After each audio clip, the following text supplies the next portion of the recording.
Paramashivoham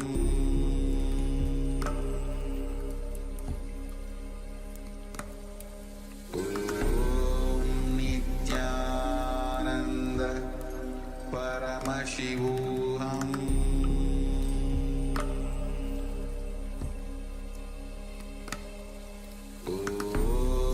Nithyananda Paramashivoham. All right. So you can now, if you have manifested with a partner, you can share that with them. And anyways, do type whatever you have manifested in the Zoom chat. I'll give a few moments for all of you.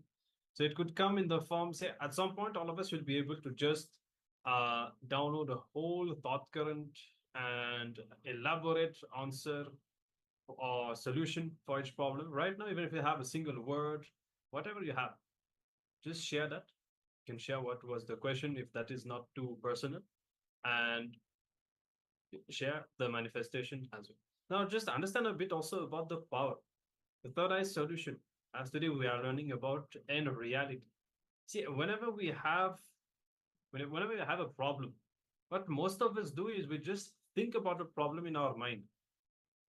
And Swamiji clearly says no problem ever gets solved by thinking. But that's what most of us do. When we have a problem, we just think, oh, what should I do? Should I do this? Should I do that? Now, when you see through the third eye, you are deciding not to utilize your mind, but looking at a reality as it is.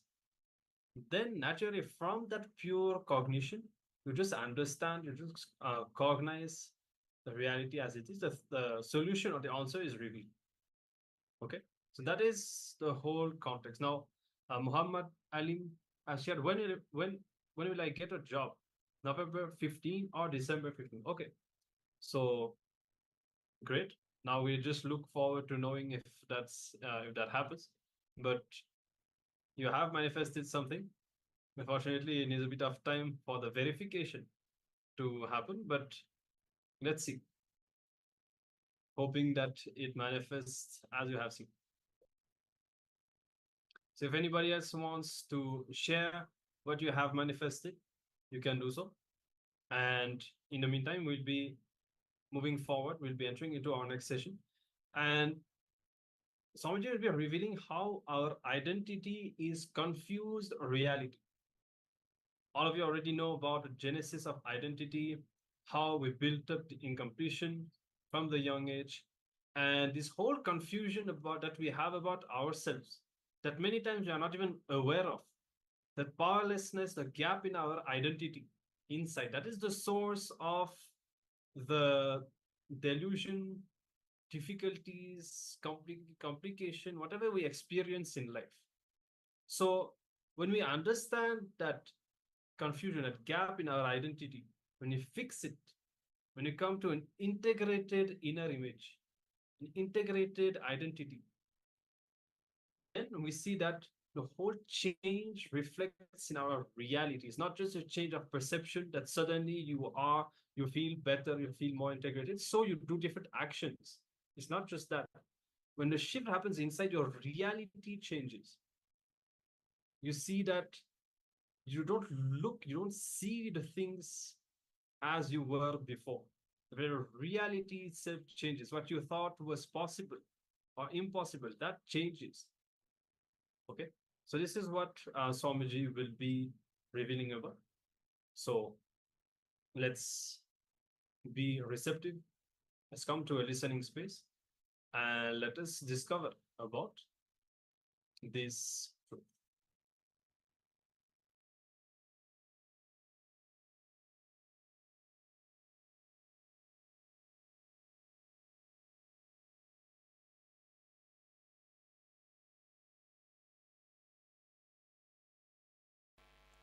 How many of you feel the whole problem in my life is I do not know what I want? God, 90% of the hall. Remaining 10% do not even know whether they want. They know what they want or they don't know what they want. Even that they do not know.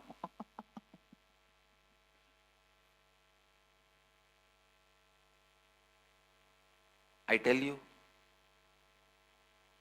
identity crisis is always one of the biggest problem of human beings.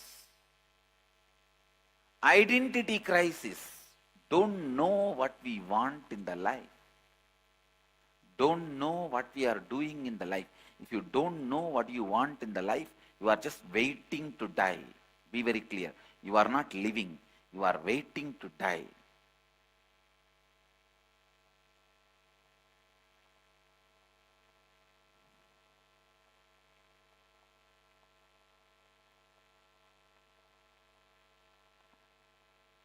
Waiting to die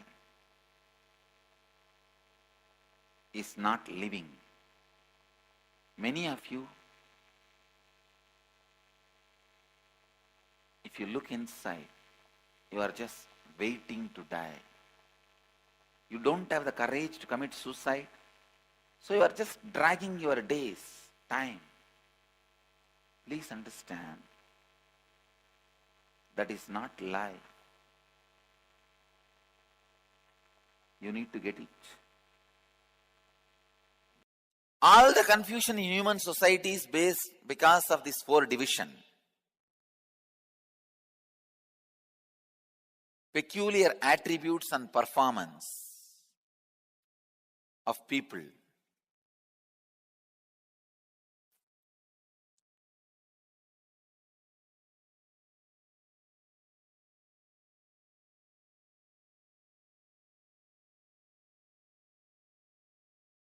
There are some people who always choose money as the end of life, goal of life, as a ultimate security. There are some people who choose power as the goal of life. There are some people who choose spiritual strength as goal of life. There are some people who choose confusion as the goal of life. There are different types, kinds of people who choose different things as goal of life. Based on what they feel as goal of life.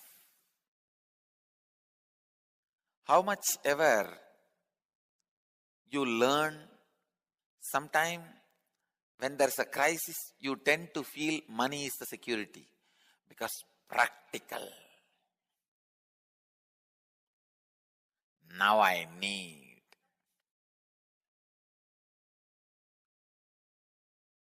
How much ever you learn the lesson, you miss it.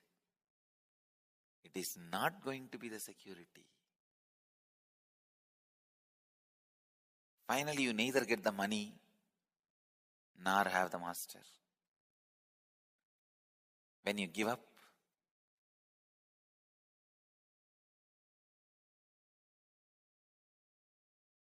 the spiritual solution, I tell you, for every problem, spiritual solution is the answer.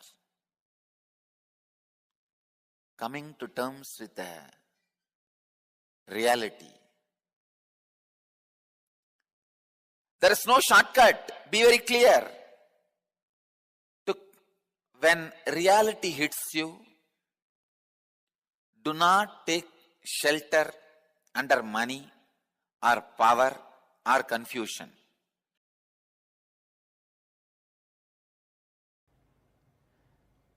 If you are arguing with Advaita, it is difficult or easy.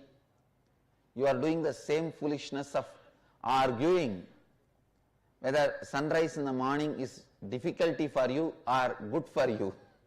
Whether it is difficulty for you or good for you, it is a fact. Start learning to live with it. Move your window from west to east.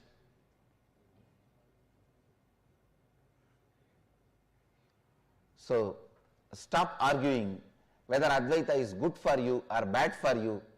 Just move your window to the right direction and start living it. That's the most intelligent decision you will make in your life.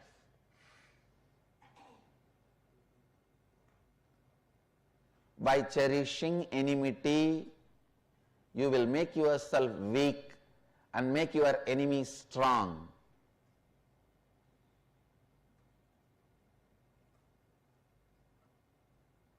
By completing with enmity, you will make your enemy weak. And after that, you don't need to destroy him. And even if you destroy, you won't have sin.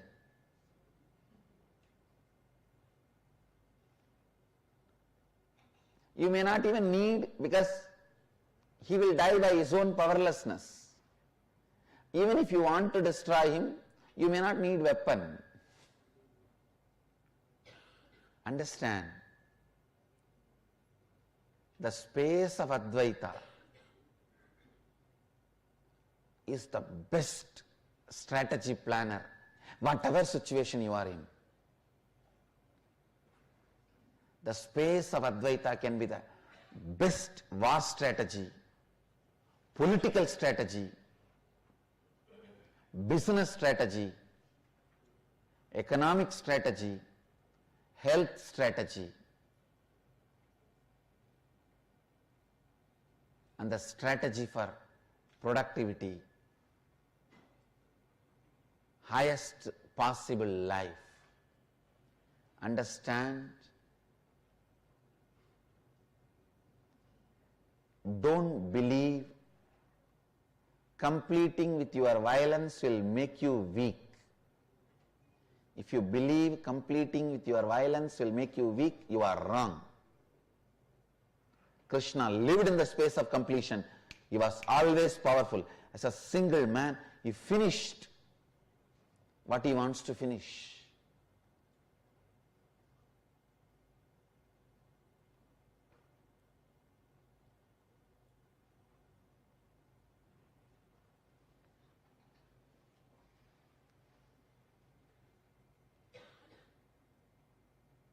Understand, the moment you allow enmity, the first thing will happen is you will be split to pieces. You yourself will not be sure about you. The confusion is the curse from violence. Confusion is the first side effect you will experience from the violence. Do not cherish or entertain enmity even for a casual argument or playful way. Learn this as a lesson. Do not cherish enmity and violence as part of you, even in a playful way.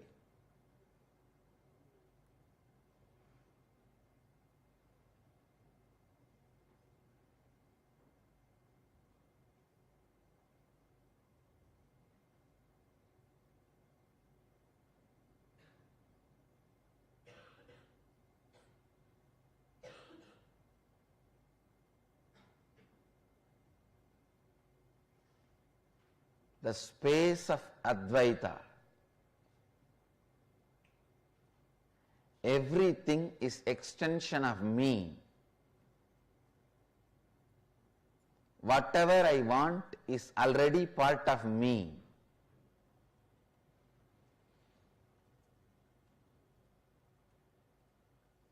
Is Kalpataru.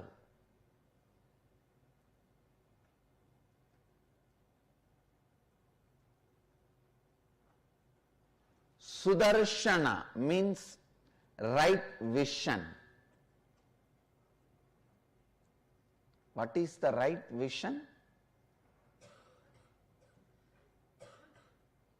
By not carrying enmity inside you, making your enemy weak. That is what is power of Krishna. Sudarshana Chakra is right vision, is his strength.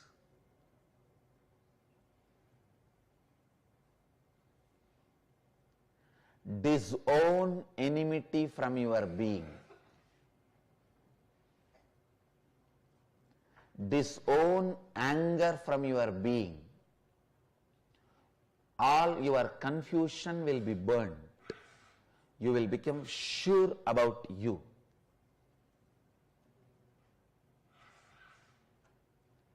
You will become sure about you.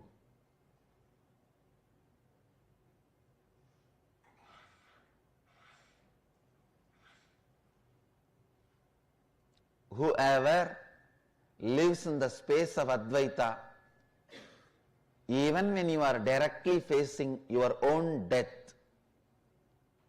is liberated. The moment you fall into Dvandva, your life is gone. You are gone, your life is gone. Whole thing is waste. Whether you are fighting with a disease, fighting with a pattern, fighting with poverty, fighting with disturbed relationships, fighting with terrorists, fighting with society, fighting with anything, keep Advaita, the space of Advaita, as a strategy for your life. The right wing will have a right wing if they start living the space of Advaita.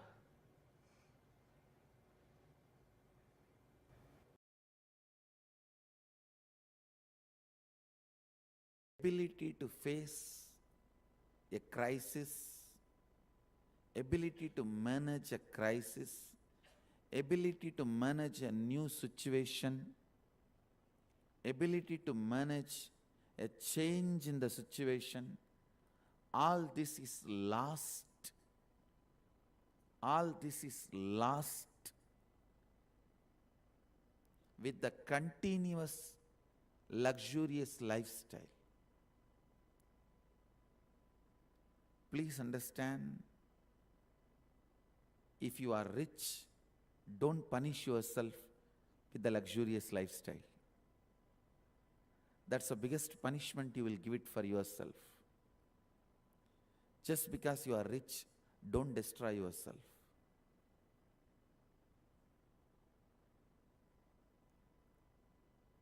Even your muscle memory and biomemory, once they are accustomed to luxurious lifestyle, lose the ability to reinvent themselves.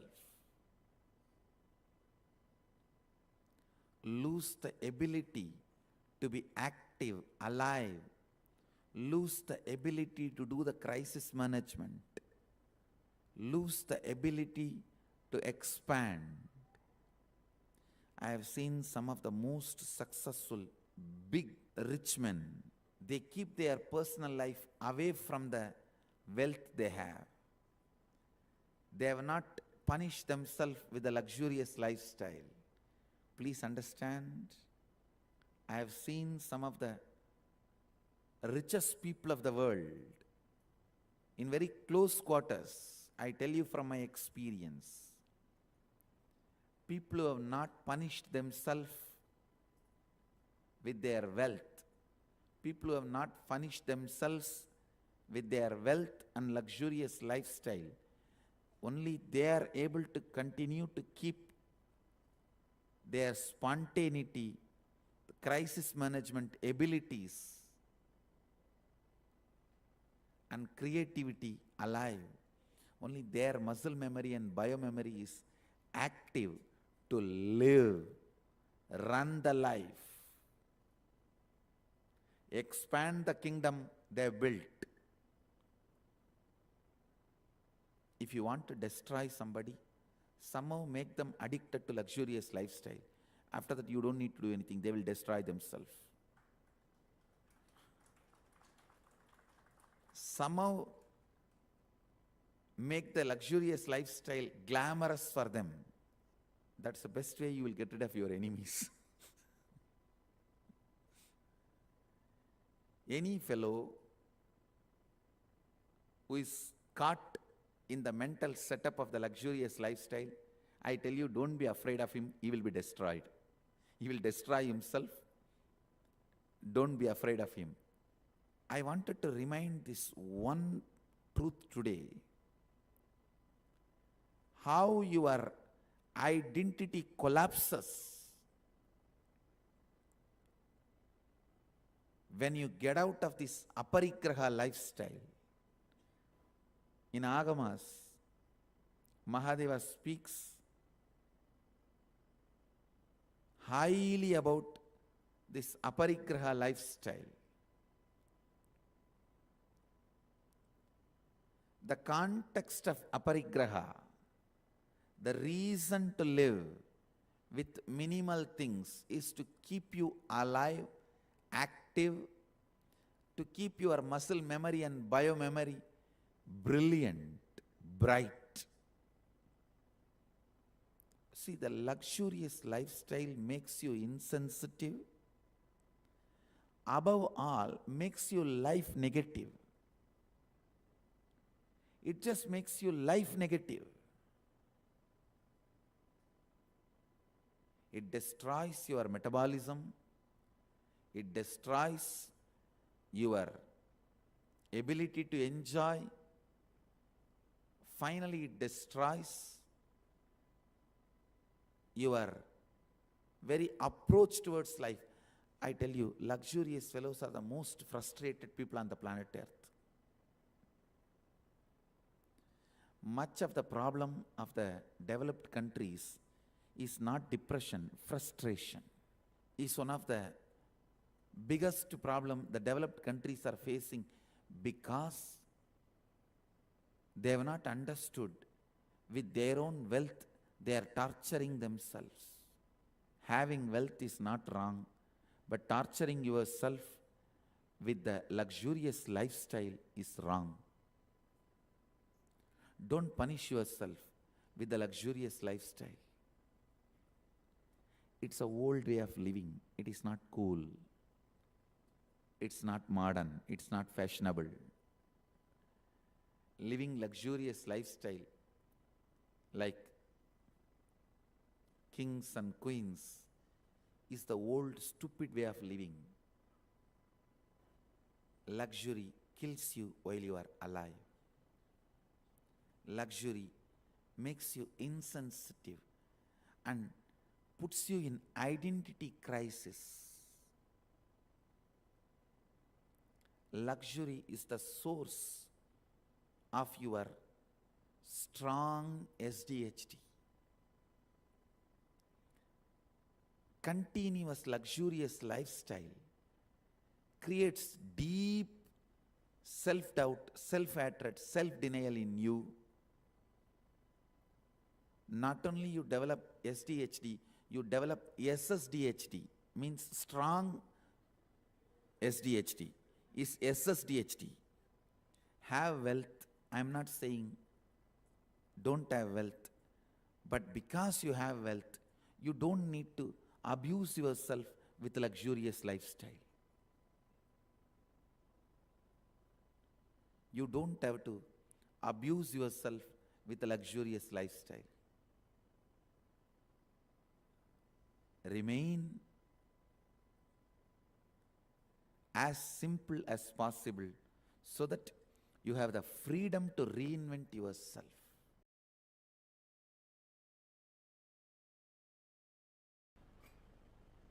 We will understand the genesis of our identity.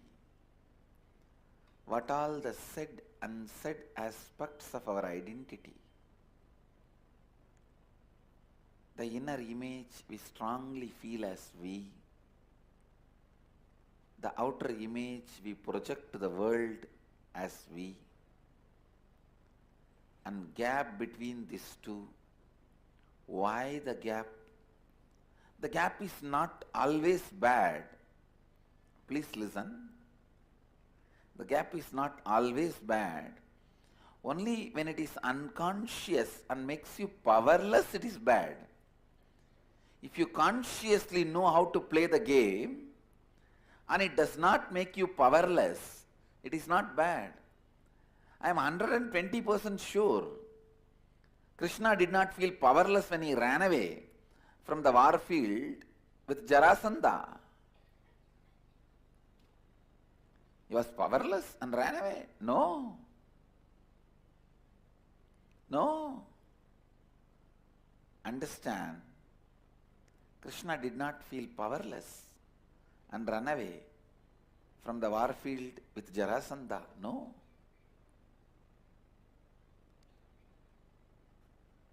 If you know consciously how to play with these two, inner identity and outer identity,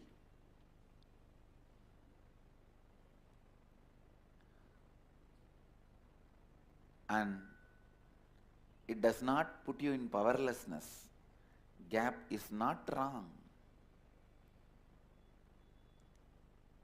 Not once or twice, so many times Krishna ran away from Jarasandha. There is a temple in Gujarat called Rankichor, means who ran away from the war. So understand, then do you mean to say he felt powerless so he ran away? No. No. He is the most juiciest incarnation.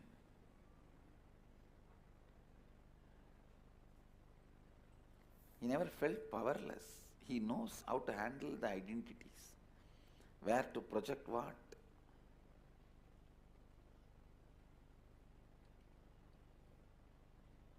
So understand,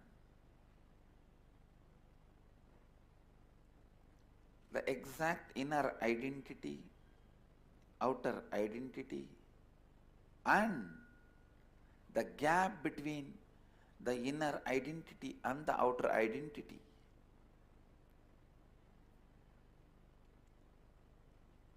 And what you want others to experience, feel about you, and what you feel about others. There is always a big gap between these two. You want everyone to feel about you as a loving, caring, trusting, blissful, joyful person. But you believe, you think about everybody as crooked, cunning, cheats, bunch of thieves.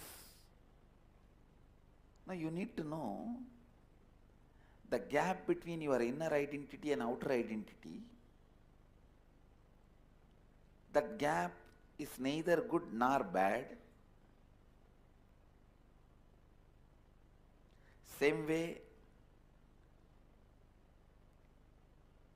the gap between what you want others to feel about you and what you feel about others. This gap also is neither good nor bad. If both these gaps makes you powerless, both of them are bad.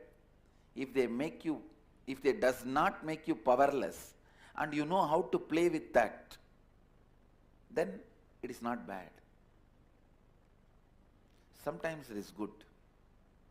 Some of the very powerful, the most powerful strategies which Krishna did to protect dharma are done from that space where other person can't even understand with what kind of a logic you are functioning. Other person can't even understand, you can never understand with what kind of a dharma Krishna is functioning. You can never understand.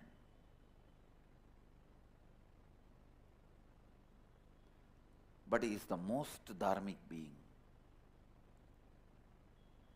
Because the gap between inner identity, outer identity has not put him in powerless space. SDHT, self-doubt, hatred, denial.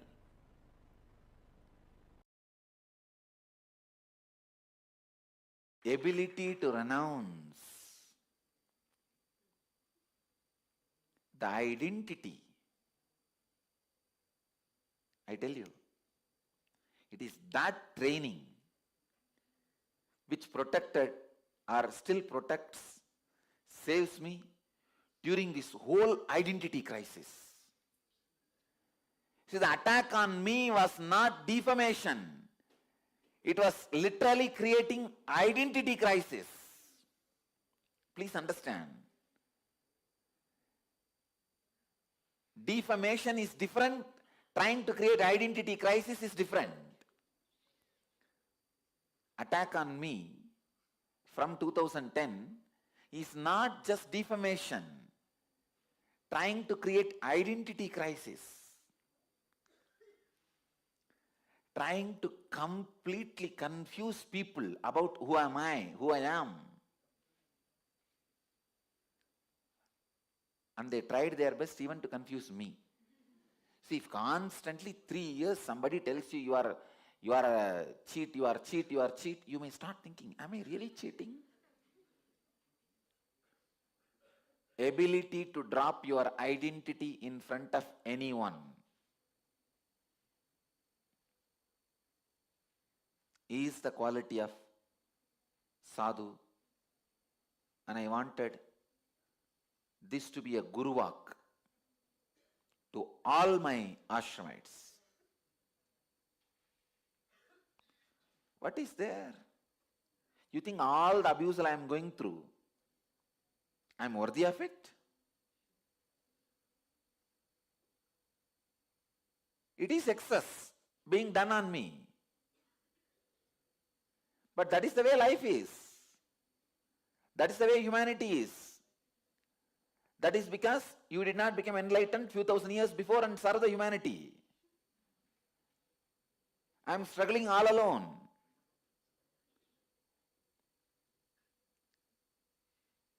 See, lakhs of people died in Hiroshima and Nagasaki.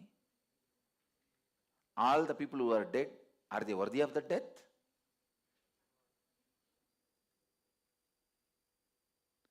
The ability to drop the identity is Jivan Mukti. I tell you one more secret. As long as you have certain identity, you will always feel society is adharmic towards you. It is a basic secret.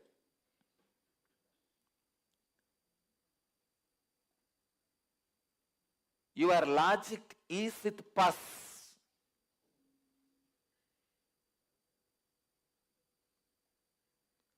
It sees only from your side, never from the other side.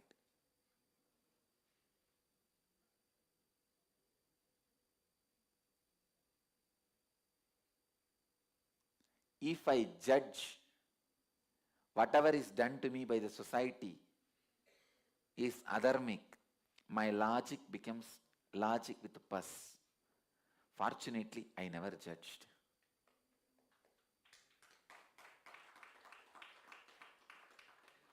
Society is not a group of people. Please understand. Society is the other person. It is not collective. Even a single person is society. I am telling you, in all possible situations, this is the truth. Ability to let go the identity makes you the hero whose identity can never be destroyed. I want those heroes around me. They are Jivan Muktas. I tell you, your identity costs you only your life, nothing else.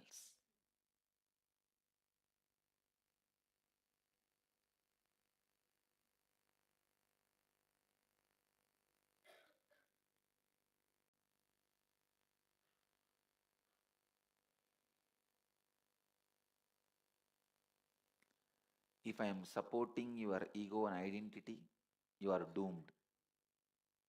If I am not touching your ego and identity, you are in waiting list. If I am hitting at it straight, you are blessed.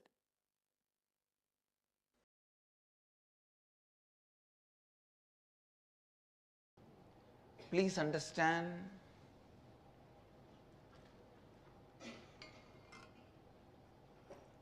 when people ask, why should we have the space of Advaita in everyday living, the whole question seems to be stupid.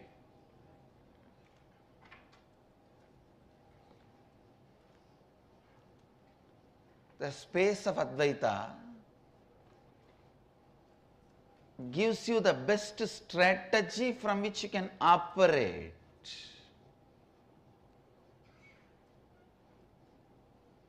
You want to continue to live in lies, spread lies.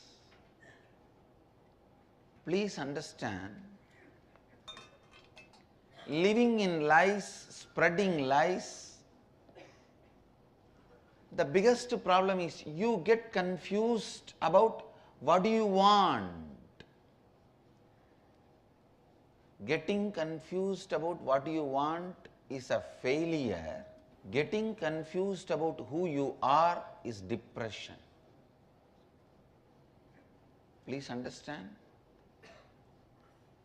Getting confused about what you want is only failure, but getting confused about who you are is depression.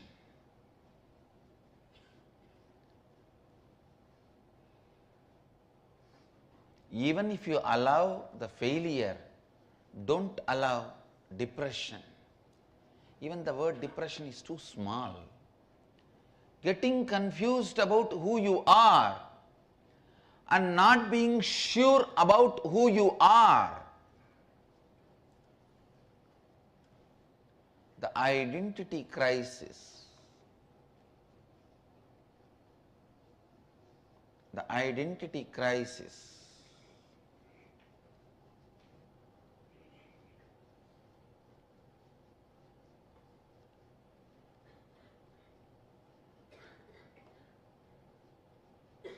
Please understand, the identity crisis.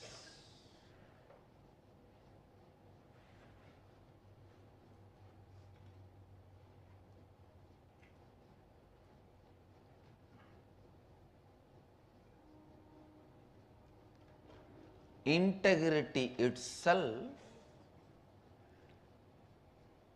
is a principle which solves the identity crisis for you.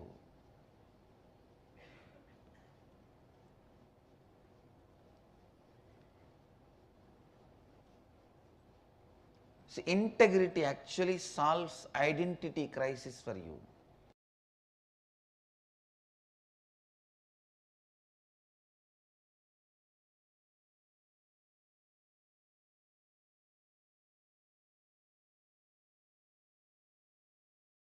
A bit in.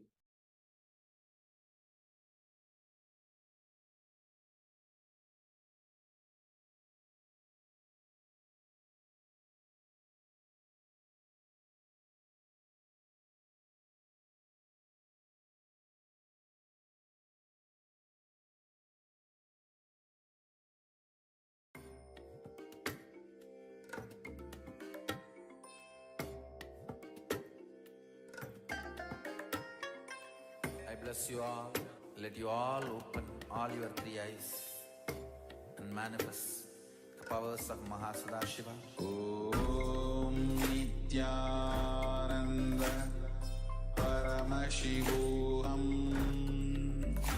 Om Nithyananda. Yes.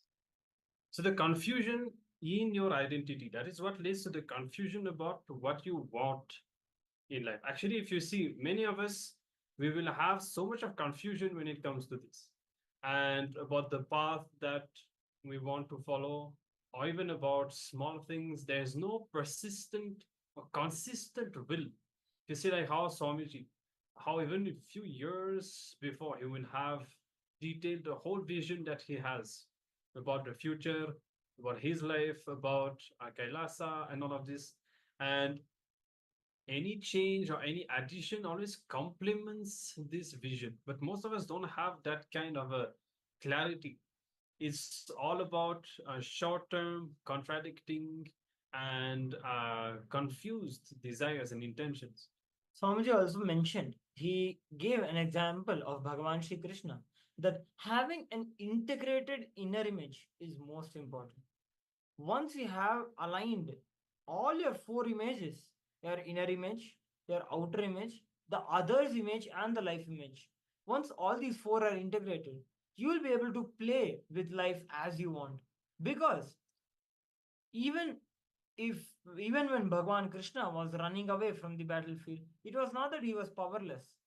He knew he is Parandhama, he is the all powerful, but still he played it as a Leela.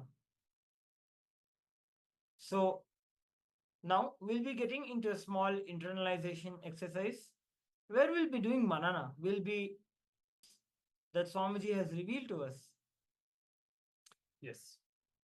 So you see, when you have that identity crisis, as Swamiji was explaining, the way it manifests is we will be continuously making limiting statements about ourselves, about what we can manifest.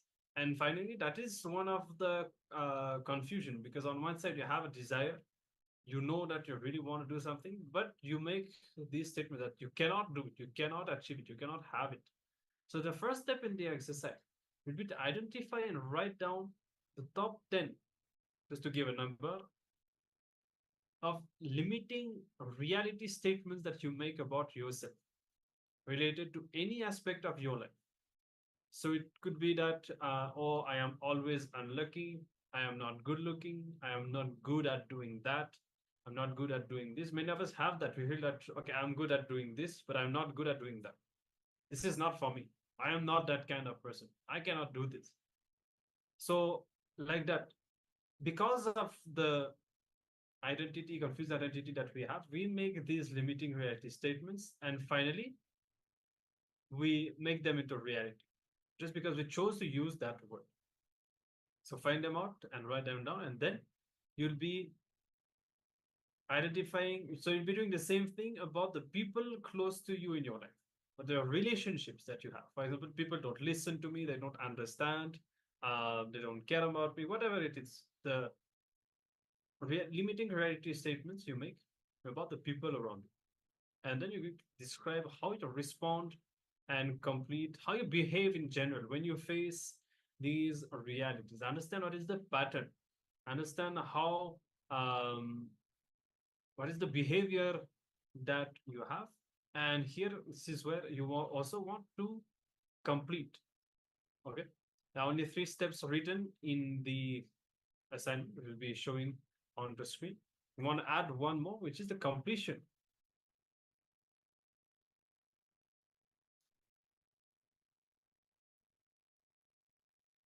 Where you declare what is the powerful reality statements that you want to make. And if you need to do any completion, looking in and relieving and all that, you can do so. As you can see, the 3 assignments and one more, which we are adding the completion, the powerful declaration to restore your space. Okay. So hope that is clear. We can all start to bend down and cut off.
So understand how you limit yourself in life, because at the root you carry that identity crisis, and we'll be diving deeper into the identity crisis in upcoming days of the Paramashivoham, where we really look into the process of completion and understanding the genesis of this identity. But here, at least, you understand the power of the statements that you make, and how, when you are in confusion and not being able to manifest your reality, or for whatever reason whatsoever, you make negative statements about your potential, and whatever limitation, whatever situation you are facing in your life now is the byproduct of these statements. So look deep, identify all these statements, and even if you don't, at least now decide to make only empowering statements about yourself. So with this, you'll now be entering into another round of the power manifestation. And third eye solution, once again, have a question or problem ready for the power manifestation. As you note down your question, let us now invoke the presence of Swamiji. See, every time we manifest a power, and every time we get into the space of manifesting a power, it is celebrating Swamiji, it is manifesting Swamiji through us. So, always when you're manifesting the power, maintain the sanctity of the place around you. It is something very precious, important, and sacred for all of us. It is Swamiji's presence that we are celebrating while we are manifesting the power. So, if possible, you can sit in a cross-legged position, in a proper yogic position, a cross-legged position on the ground. If you're not comfortable, then you can always choose to sit on a chair. So, being seated comfortably in a stable posture without being restless, bring yourself to the space of restful awareness. Remembering Swamiji in your third eye, bring awareness into your third eye. Remember the moments with Swamiji you cherish the most, the best darshan you have had, the most favorite darshan that you have had.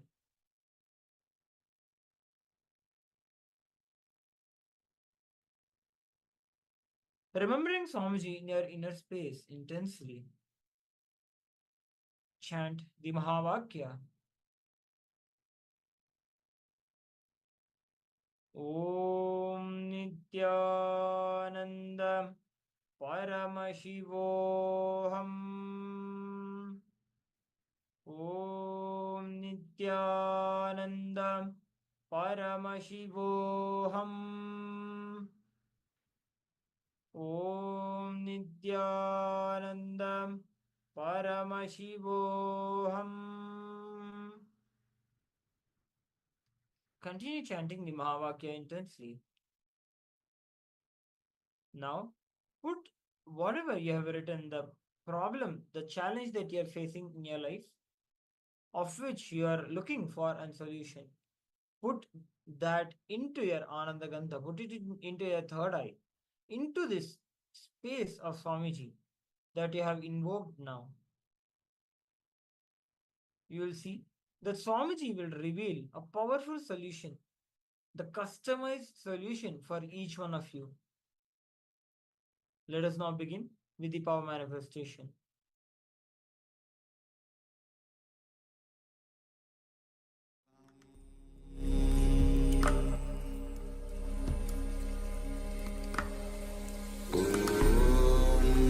Nithyananda Paramashivoham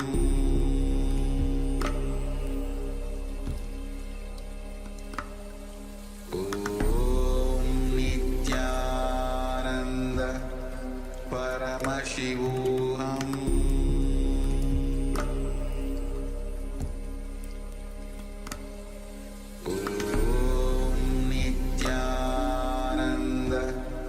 Paramashivoham